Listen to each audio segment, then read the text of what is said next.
Oh, let's take a day to you, this day of your time. How are you all? All right. All right, thank you. Once again, we thank each and every one of you and all of you together collectively for the co-creation of this interaction and the allowance of this transmission this day of your time. We will begin this transmission titled, You Are All Time Travelers, in the following way. First, a brief reminder of some things we have talked about regarding what time is. Time, remember, is a side effect of your consciousness shifting over and over and over and over and over and over again to different points of view of the same single moment of existence and making it appear to be different moments. You can use the analogy we have used before that these different moments are themselves parallel realities that can be illustrated as frames, if you wish, on a film strip. So each frame is its own reality, but it has no movement in it, no experience in it. In a sense, no awareness in it, no self-reflectivity in it. Each frame is a single snapshot, a static snapshot of a potential position, a potential state of being, so to speak. Therefore, when you move, when you shift your perspective, your consciousness, through the different frames, one after another, as you say, like a projector light through a film strip, you get the illusion of continuity, the illusion of movement, the illusion that creates the experience of time and space and change and growth and difference. Now, if you will, look at the top page of your handouts where you see all the different squares, one group, the A group, another group, the B group, and each has an arrow moving through it from left to right. In the A group, you see that all the squares represent different frames, different parallel realities that your consciousness will shift through to create the illusion of time. You shift through these parallel realities, these frames, billions of times per second, literally, to create that smooth illusion of physical reality and time and space. Blinking through them so quickly, you don't even realize that you're actually shifting from one reality to another that many times per second, but you are. Now, in the top example, the arrow appears to be going relatively straight from left to right. This is usually how your consciousness sort of perceives the idea, as a smooth continuity, one moment after the next, one progression after the next, one step after the next, in some sort of logical, continuous way or experience. Now, it can be, in a sense, that way. The frames could line up that way next to one another. However, more likely and more often, more commonly, the picture is actually more like Group B. You're actually jumping all over the place into different frame moments as you determine for yourself what the next experiential frame ought to be that serves you best for whatever your belief system has to be or happens to be at that moment. Therefore, even though you may actually be jumping around, so to speak, now again, remember, this is an illusion even unto itself, because everything is actually here and now. All the frames are here and now. They're not really spread out like this. This is just the easiest way to simplify the concept in your three-dimensional reality. Fourth dimensional when you include the concept of time as you move through the frames, so to speak. But it is more like the idea of skipping around all over the place. Now, The point is you may not actually know you're doing that because it will still feel like Group A, like the arrow in Group A. It will still feel like you're just moving straight ahead, frame after frame, stepping stone after stepping stone in a logical, continuous progression with none of this jumping around. However, as you start to expand your consciousness, as your senses become more aware that you're creating the illusion of time and space, you may begin to experience what we will call breaking continuity. And breaking continuity can be experienced more often than not like suddenly things are happening in a more accelerated way. You don't necessarily experience what normally would have been the in-between moments. It's kind of the result of a how did I get here moment? How did that happen moment? There wasn't enough time for me to get to this place, but I got here anyway moment. Those kinds of slippages of space and time that allow you to experience a break in continuity is the result of your consciousness becoming more aware of the fact of Group B. You're jumping around all over the place all the time anyway. So becoming more aware of that fact can actually allow you to perceive that you're jumping around like that all over the place and actually create the sensation of a break in continuity so that time and space start skipping around, or you start skipping around within it in ways you couldn't imagine would be possible before. You can accelerate things, slow things down, take detours, and perceive them as you do them. Now, this is the basic framework that is happening with regard to what we're going to discuss about time travel and how you use this in various ways. So, you may turn to the second page, if you will, of your handout. Looks like a lot more fun there, doesn't it? Anyone flashing back to their schoolwork days? Oh, what do I have to memorize now? You have to memorize nothing. Just follow along. Whether you understand all of this, whether it all sinks in right now or not, is not the point. We will walk you through it. You will absorb whatever you need to absorb at this particular moment, but it's really not that difficult. Understanding, again, the basic premise that there are many different kinds of frame moments, parallel reality framework moments that you move through in your own way that create your sensation of moving through time and space. So, at the top, you see simply the basic layout, the idea that as you move through life and you go from being a baby to being a child to being a teen to being an adult to being a senior, these just represent major frame moments within the entire spectrum of your life, and the rows below them represent the same moments in your life. So, the idea is that time travel, in the way that your science fiction stories portray it, is not really the way it works.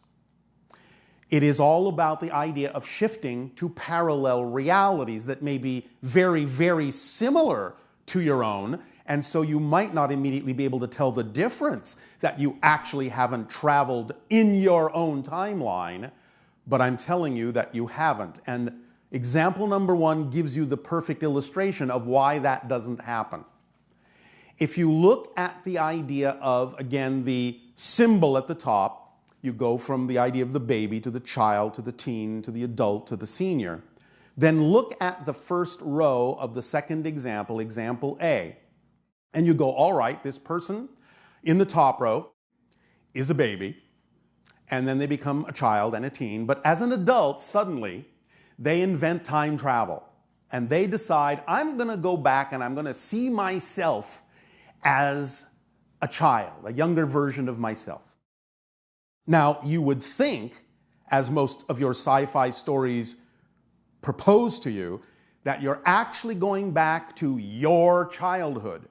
You're not, in the sense that you recognize yourself as being an adult traveling back in time to meet a younger version of yourself. That's very different than what you experienced as a child, not having met an older version of yourself. That frame When you went through your childhood, those frames are those frames. And if in those frames you never met an older version of yourself coming back and saying, "Hi, I'm your future self," then you can't change those frames. Those frames are fixed. They are those frames. The frame that just has you in it as a child and not your future self. So when you do then have the experience of traveling back in time, quote unquote, and actually running into your younger self and introducing yourself as the future self, that's taking place in a parallel reality where in that reality, that child met you. Not even from that child's timeline, but from another parallel timeline. But now you've become part of that child's timeline history. And now that's child 2, that's timeline 2, as you can see by the numbers in that example. And as you then interact with that child and that child grows up, that child still grows up as child 2. Now, when you decide, all right, well, I'm going to go back to my own time when I left, you can't do that exactly either. Because look at the diagram where it shows that the adult in the top row has left to go back to meet the child self in the other reality. That frame doesn't include you anymore. It's blank, and it always will be. You can't go back to that moment. You can't go back to that reality. So when you decide to get in your time machine and again, quote unquote, go back to the future, you will find that you will be in a different parallel reality again. You will be the senior of that reality because now you've changed your own experience of history by meeting your childlike self, which didn't happen in the primary timeline. So you're skipping all over the place, becoming another version, in a sense, shifting your consciousness to become another version in another parallel reality of yourself. Now, look at the next example. The idea that says actual time travel rather than parallel reality time travel. If you actually, literally, went back in time in your own timeline, you wouldn't meet your child self, you would be your child self. Because your consciousness exists all the way up and down the timeline already. So the idea of literally traveling back in time in your own timeline means you simply experience yourself literally as the child again and are right in that moment where the child has no idea what it's going to grow up to be. You are literally that child and nothing else at that moment. It's almost like creating a loop where you're living it over again. That's what actually would happen in time travel, is you would not know you had time traveled. You would simply find yourself being the child exactly the way you did experience being the child, and you would have no idea you're going to grow up and invent a time machine. It would just be you experiencing yourself as the child. Now, at the bottom, you have a similar idea, but the dotted line means you're not actually physically traveling back in time. It's just that you're allowing your consciousness to, in a sense, slide back down the timeline and experience the idea of the child, but this is simply what you call a memory. That's what memory is. You're actually allowing your consciousness to slide up and down the timeline, but only your consciousness, and you are experiencing the idea of remembering what it was like to be the child in that moment, and sort of reliving that experience, but you're not actually committing fully to having time traveled down your timeline to be the child. You are simply allowing yourself to continue to remember that you are the adult having this experience of remembering that childhood moment. You are time traveling in your timeline, but only with your consciousness, not with your physical self. And that kind of time traveling you call a memory. Doing that kind of time traveling in the opposite direction, in what you call the future, is what you call the idea of being psychic and predicting the future. In a sense, again, there are still the engagement of all the different parallel realities, so on and so forth. There's all these probabilities. You don't necessarily know which one will be the absolute one that you will experience, but nevertheless, you can perhaps be sensitive enough to figure out the probabilities of what might happen and maybe move in that direction as you keep shifting through these parallel frames of existence. Is this making some sense so far? Yes. All right. If you do have questions or require clarifications about any of this, certainly you may do so if you have been called up for questions a little bit later. But right now, this is the fundamental idea and the fundamental understanding that lays the foundation for the concept that we are discussing this day of your time. Now, how do you start navigating these frames in a more conscious way to your advantage? How do you become an expert time traveler? This always goes back to the formula that we've given you. Now that you have a better understanding, or at the very least a diagram that your brain can relate to, now that it can actually see some form of layout, some presentation of how this works, and it can relate to those images, the idea of acting on your passion to the best you can with no insistence or assumption as to what the outcome is supposed to look like is actually your navigation tool. It will automatically guide you through the frames that are most representative of the path of least resistance, the path through these frames that is actually best for you. Go back to page 1. Look at diagram B, where the arrow seems to be jumping all over the place on its route through those frames. Now, as you really start aligning more with your passion, following that formula, allowing the tools in the kit of excitement to work to your advantage, and choosing to remain in a positive state, no matter what happens, responding to it in a positive way so that you can get the benefit from it, no matter how it looks, that will start to determine exactly what that path looks like. And every single time you make any alteration whatsoever in the belief systems within you, even the slightest alteration, the slightest change, that arrow that is jumping all over the place will completely change its form, and you will be skipping through it in a different path. The next change, skipping through it in a different path. The next change, skipping through it in a different path, all the way through. Why? Because as we have told you, every single change you make actually changes your past as well as your future. You're always in the present. So it's not like you're going to go, all right, well, the path starts out here, then goes there, then goes there, then goes there. Well, I'm going to make a change here, and so it might be different from that point forward. No, it will also be different from that point backward, because as you become a different person, from the linear framework point of view, you have to create a different history that brought you to the point of being the person you say you are now.